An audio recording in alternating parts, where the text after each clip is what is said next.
interview with AS, Robert Pires looked back on his successful playing career and discussed compatriots such as Mbappé, Zidane, Benzema, and Camavinga. Speaking to AS, former France star Robert Pires looked back at his illustrious playing career and discussed the many fellow Frenchmen who have either achieved big things at Real Madrid already, or are being tipped to star for Los Blancos in the future: Kylian Mbappé, Zinedine Zidane, Karim Benzema, Eduardo Camavinga. For those who have lost track of you since you retired from playing in 2015, what are you up to these days?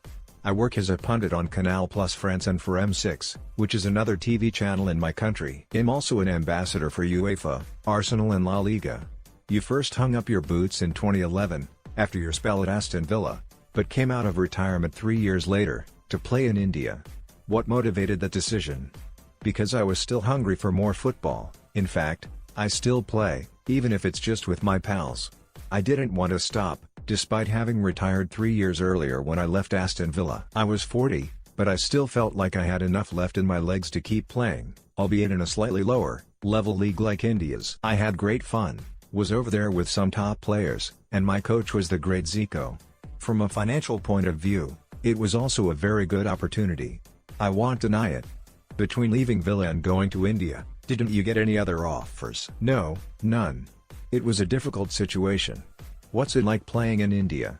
I knew I was going to a league that was at a lower level, but I also knew that I wanted to enjoy myself and use all my experience to help bring on footballers there. It's a country of many contrasts and we lived in a bubble. Let's go back 14 years before your move to India. A year after earning a runners-up medal in the UEFA Cup with Marseille, you came very close to joining Real Madrid. Indeed, you even posed with the club's shirt. How come you ended up joining Arsenal instead? It wasn't an easy time for me, although of course I felt lucky to be able to choose between Real Madrid, Juventus, and Arsenal. I was close, really close, to signing for Real Madrid, but Arsenal manager Arsene Wenger called me a number of times, chased me hard and finally persuaded me to go to the Gunners. Is it true that your family were really annoyed at you for not going to Madrid? Yeah. Particularly my mother, who's Spanish. When I called her to say I was going to London, to Arsenal, she said, "You're nuts. You don't speak English. With the ability you have, you should go to Spain and play for Real Madrid." People said to me that you can't say no to Madrid, but I did. Do you think you would have been as successful there as you were at Arsenal? It's difficult to say. I spent 6 years at Arsenal and I was very happy there. One of the very few negatives, from my time at the club, is that we lost the Champions League final against Barcelona in 2006. You know Wenger well. How many times was he close to joining Real Madrid? A few. Madrid president, Florentino Perez, told me that he was really impressed with the work he was doing with us at Arsenal. But, like me, he said no to Madrid. He preferred to carry on with the project he had at Arsenal. Do you think he'll coach again? I don't think so.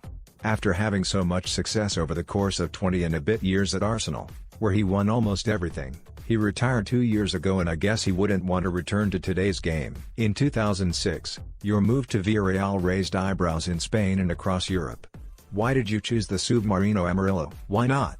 Many people in France, including journalists, called me to ask whether I'd lost my mind and who exactly this Villarreal side were. If I'm honest, I didn't know a lot about them beforehand, either. I didn't know where they were on the map. But I never regretted the choice. We had fantastic players, a top coach in Manuel Pellegrini, a 10 out of 10 president and a wonderful, committed fan base. I spent 4 years there and thoroughly enjoyed myself, because there wasn't the same pressure that you might encounter at one of Europe's big boys. Having turned down Real Madrid, joining Villarreal gave me the chance to play in La Liga, as well as Real Madrid and Juventus. Which other clubs did you knock back during your career? There was an offer from Benfica and another from First Club, Metz, who wanted to re-sign me at one point. Let me ask you about Zinedine Zidane, who you know very well. Do you think his era at Real Madrid could be coming to an end? I think it's incredible that people talk about a crisis and the end of an era when Real Madrid lose 2 games before the Clásico and then draw at the death against Borussia Mönchengladbach. I know there's a lot of pressure at Madrid, but the coach and the players need to be given a calmer climate in which to do their job. Just because they're Madrid or Barcelona, they can't always beat everybody. If that were the case, football would be very boring. What do you think of Antoine Griezmann's situation at Barcelona? Do you think he made a mistake leaving Atletico Madrid for the Camp Nou? The problem is that, like Real Madrid, it's almost a sin to reject Barcelona. I don't think Griezmann made a mistake by leaving Atletico, but since he arrived at Barca 2 years ago, things haven't gone well for him. They haven't gone well for Barca in general, though. What did you make of what happened between Lionel Messi and Barcelona over the summer, when the Argentine sent his much-talked about Burofax telling the club he wanted to leave? I think that in the end he made the right decision. It's hard to see him and Barcelona going their separate ways. Can you see Mbappé going to Real Madrid next year? Of course. I'm French, I like Paris Saint-Germain and I'd like him to stay in Ligue 1. But if he wants to keep growing as a player, he should sign for Real Madrid. There is also talk of Madrid being after Camavinga. Do you think he has what it takes to play at the Bernabeu? He's only 17. My opinion is that he should stay at Rennes for another couple of years to keep on developing, and then go to a top club like Madrid or Barca, or whichever he chooses. It's too early for him. If they can, Rennes should try to keep hold of him. Benzema hasn't been picked for France since 2015 because of the Valbuena affair. A French court ruled in his favor in 2017. But he remains in the international wilderness. Do you think that's fair? It's a tricky issue, one that has created and continues to create a lot of debate in France. I'm not really interested in whatever happened between him and Mathieu Valbuena.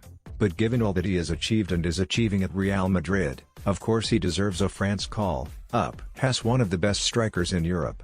But, France boss Didier Deschamps has the final say.